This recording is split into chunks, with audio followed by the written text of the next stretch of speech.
আসসালামু আলাইকুম রহমতুল্লাহি ওয়া বারাকাতুহু। প্রিয় ভাই ও বোনেরা, আল্লাহ তাআলার দয়া, শায়েখ আব্দুল কাদের জেলানী রহমাতুল্লাহ তার মুরিদানের মজলিসে 16 বছর পর্যন্ত আল্লাহ পাকের দয়া ও রহমতের আলোচনা করেছেন। একদিন তিনি মজলিসে সবেমাত্র আল্লাহ পাকের আযাব গজবের আলোচনা শুরু করলেন। অমনি আল্লাহ পাকের পক্ষ হতে ইলহাম হলো, হে আব্দুল কাদের, কি ব্যাপার? আল্লাহর রহমত শেষে তুমি আযাবের আলোচনা শুরু করে দিলে।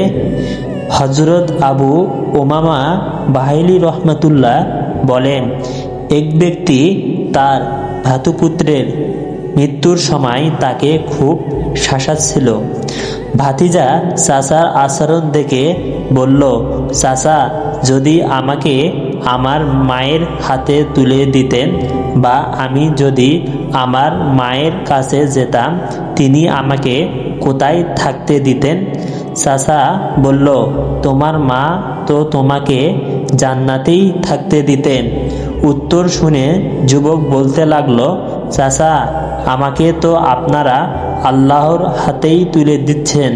আল্লাহ তাআলা হলেন আমার মায়ের চেয়ে আরও ৭০ গুণ বেশি দয়াবান। সুবহানাল্লাহ। তিনি আমাকে কোথায় থাকতে দিবেন তা তো বলার অপেক্ষাই রাখে না।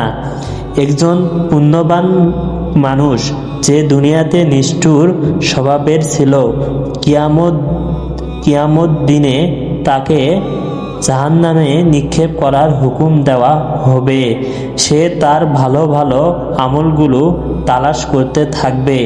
তাকে বলা হবে, আজকে আমি তোমাকে আমার রহমত থেকে এভাবে নিরাশ করব যেভাবে তুমি দুনিয়াতে আমার বান্দাদেরকে রহমত থেকে নিরাশ করতে।